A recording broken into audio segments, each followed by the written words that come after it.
Hai Mampam, kita di sini sama Erin yang mau ngebahas mengenai gangguan makan pada anak, terutama yang pakai selang di hidungnya. Kita biasanya sebutnya NGT ya, nasogastric. Kita mulai aja nih, ada pertanyaan dari Mam Virial Naila. So there's a questions from one of the moms. He asking, she has, sorry suamiku nelpon. Bentar ya Han, aku nelpon lagi. Ya oke. Suamiku nelpon. So there's a question from one of the moms. She was asking, is 8-month kids since weaning? She doesn't want to eat, so she always feel it, and now she's using NGT. So what do we do? She doesn't want to eat anything since she Well, weaned? it doesn't say, but let's just pretend that she doesn't want to eat anything. Okay. Well, I'm assuming if she's got the NGT. Yeah. So the questions that I would ask is, has she always had feeding problems? Yes. Because if she was eating well and weaned and then stopped eating, I would want to know what she weaned on to. Did she start formula? Because we see this where the baby was doing well when they were breastfeeding, Yes. and then when they started formula, they had a sensitivity to that. So if you eat and you feel sick, you stop eating. So the key with figuring this out is understanding, did she ever eat well, right? Anytime you have a baby or child who was doing better and then gets worse, you want to figure out what just changed in there. Now, if she never ate well, I don't think that's the case because she's 8 months old and now has an NG. But if she never ate well, then I would be thinking more oral motor. Because the reason why I don't think it's oral motor is that the oral motor doesn't really change from birth to 8 months for drinking. Okay. Mam, jadi mesti dilihat dulu apakah makannya bagus atau tidak. Terus apakah transisinya itu ke formula dulu atau ke makan dulu. Biasanya kalau sampai usia 8 bulan itu lebih ke gangguan oromotor. So it's like oromotor problems if they get to 8 months. No. So if she always had feeding problems, Okay. then I would think oral motor. But if she ate well and now doesn't, but what she was eating hasn't changed, right? So liquid at birth, liquid at 2 months, liquid at 8 months. The skills from an oral motor standpoint are the same. Jadi mesti dicek dulu ya, Mams. Kalau ternyata memang gangguannya itu dari awal, kemungkinan dia mempunyai masalah di oromotornya. Tapi kalau dari awal makannya bagus, terus tiba-tiba dia mengalami gangguan, nah kita mesti cek lagi tuh masalahnya ada di faktor mana-mana aja. Nah itu yang harus dievaluasi ulang. Ntar tanya ya sama dokter-dokter RC ya. Oke, next question.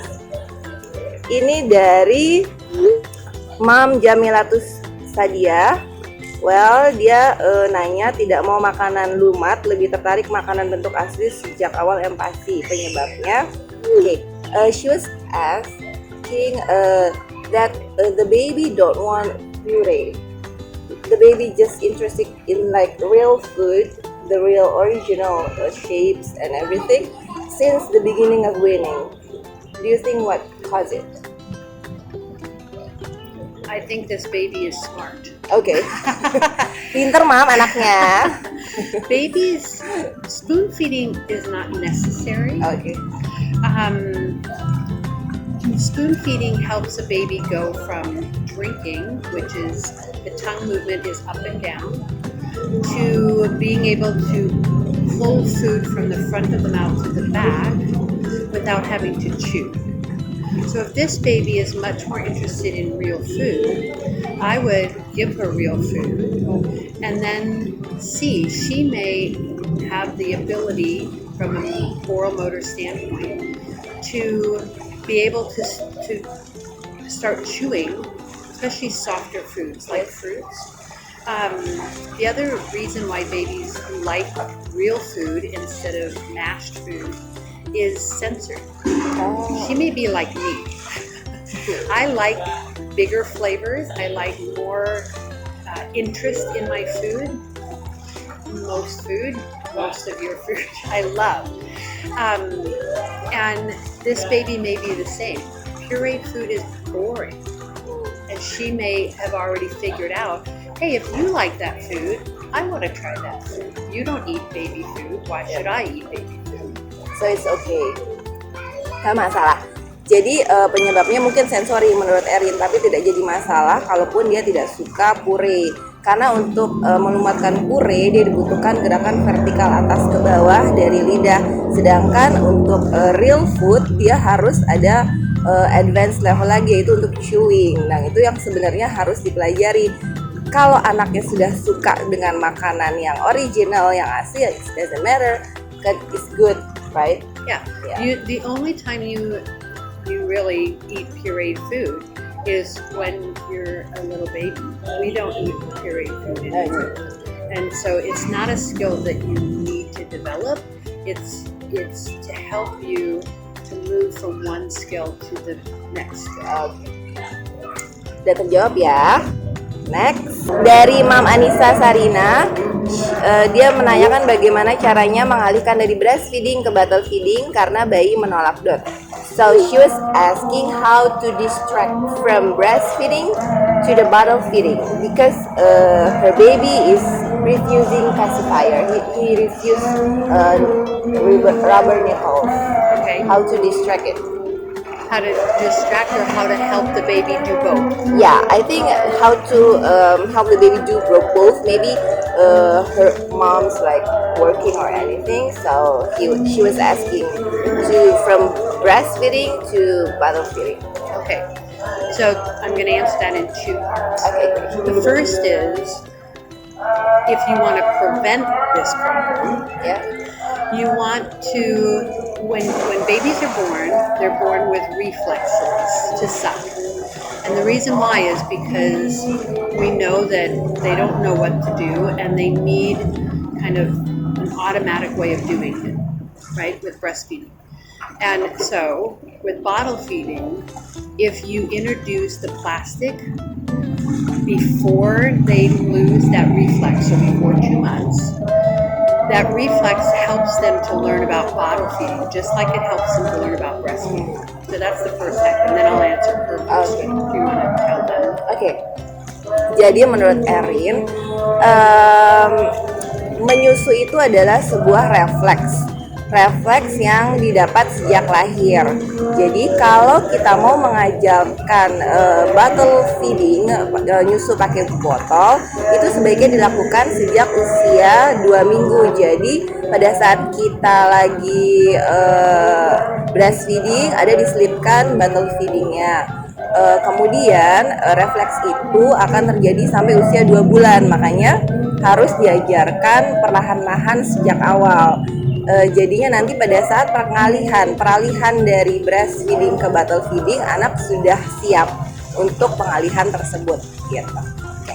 Okay, so if you have a baby that has already lost the reflex, and like this mom needs her to take a bottle, and the baby doesn't want anything plastic in their mouth. What you want to think about is babies will do things for mothers or their family because of their socialness. So, and I have had many babies like this. So what you do is you have, for instance, the mom hold the baby and the mom start talking and playing with the baby. So the baby is laughing, the mommy is laughing, and the mom brings the bottle out. And as long as you don't automatically stick it in the baby's mouth, you then start to talk about the bottle, talk to the baby. The baby will look at the bottle, but then think, okay, because the mom is the distractor from the fact that the bottle's there. So baby usually do what mom tells you to Right. do. And so then what you can do is, as the baby is okay with the bottle being there, mom can then put it near the baby's mouth. Now what the baby will do is, right, and what the moms usually do is they mimic back. Oh, okay. You have to teach the mom to not do that. Okay. You should like make some happy face. Yes, so the baby goes like this, and the mom goes, I know, that's terrible. And the baby will smile at the mom. So you do that back and forth where you get the baby to start smiling again, and then you try again.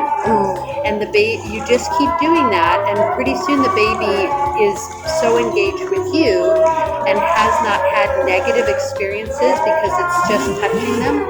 They'll often then open their mouth. Okay. Willingly. Oke. Jadi kalau ternyata dia menolak dot, biasanya bayi itu menurut Erin dia akan melakukan apa yang ibunya inginkan gitu. Jadi contohnya seperti ini. Kita lakukan adaptasi dulu. Kita gendong bayinya. Setelah itu kita social interaction dulu sama bayinya, kita ketawa dan lain-lain sambil nunjukin botolnya dulu. Jangan langsung dimasukin ke bayinya. Jadi itu akan menimbulkan efek negatif. Nah, setelah kita interaksi sosial, kita ketawa, laughing, dan lain-lain, baru kita mulai sedikit tempelkan di daerah mulutnya.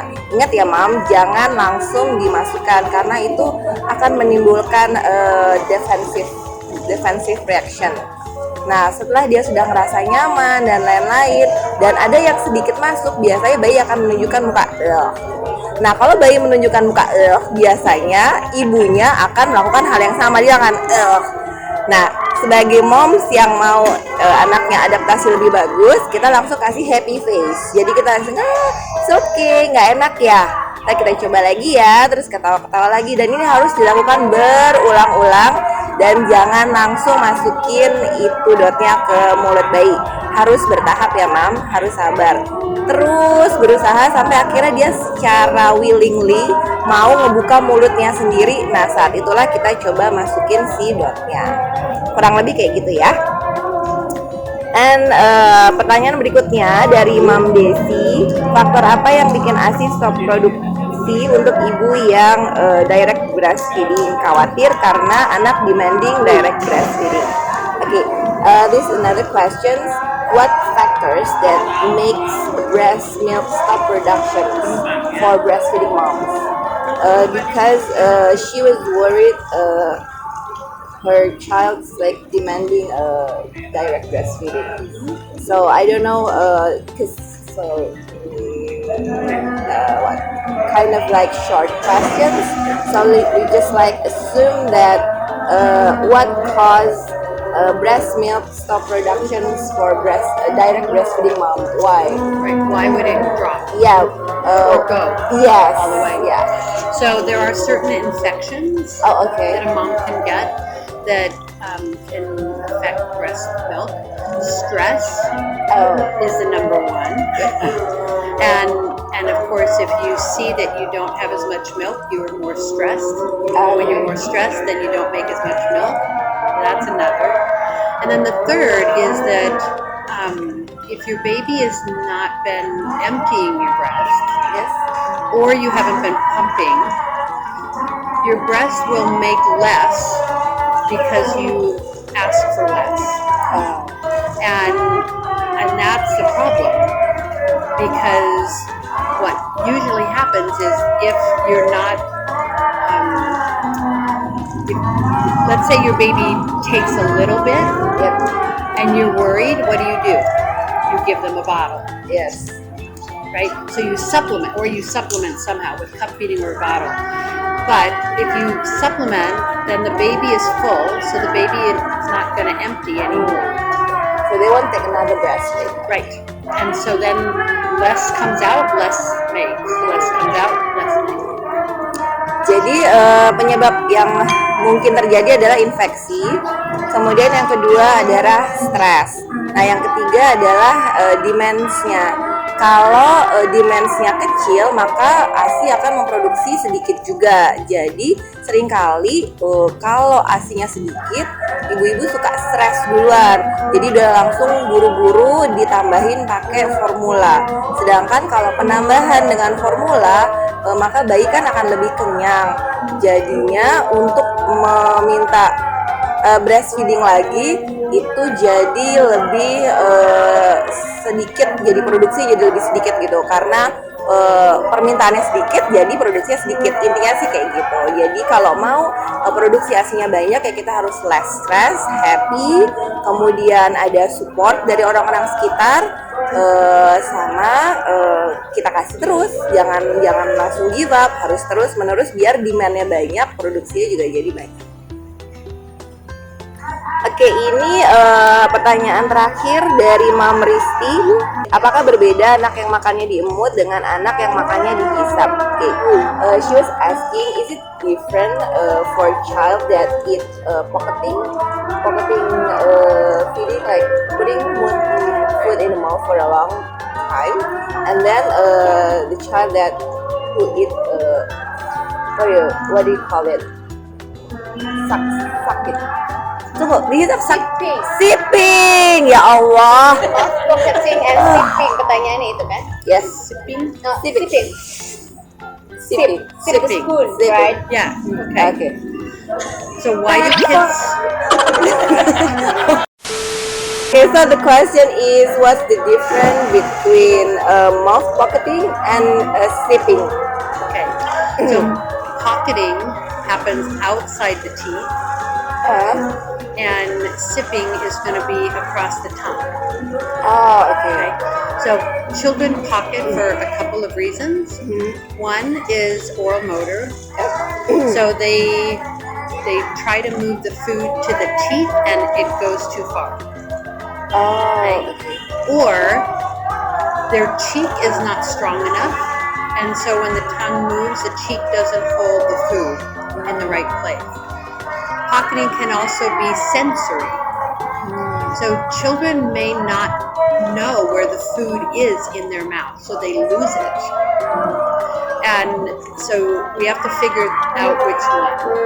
So the pocketing is like it outside the teeth, and then it can cause also if they have low tone. Yes. So the food is like stay there. It just falls there. It just falls there. Okay. Yeah. And then the other one is because Sipping, so taking liquid or puree, maybe puree is what they're talking, or food, where they just, I think it's puree, something like mushy food, because we cannot sipping like solid food, right? well, you shouldn't. So sipping is like the next step from baby drinking. So infant oral motor is up and down, and sipping is forward back. Oh, okay. So it's a little bit more complicated oral motor movement, but not much. Oke. Jadi kalau pocketing mouth itu biasanya makanannya itu ada di luar gigi. Jadi penyebabnya itu bisa karena otot daerah mulut yang lemah, atau juga sehingga makanan itu tidak bisa ditahan sama si pipi. Atau yang kedua itu bisa karena gangguan sensori juga. Sedangkan kalau sipping itu adalah next levelnya dari proses minum. Biasanya kalau makan itu kan lidahnya ke atas ke bawah, sedangkan kalau sipping dia forward and backward. Jadi itu adalah proses advance. Kemudian perbedaannya sih itu. Oke, sampai di sini dulu ya, Moms and Pap. Kalau ada pertanyaan-pertanyaan berikutnya lagi, boleh langsung ke Mimin. Sampai jumpa, bye.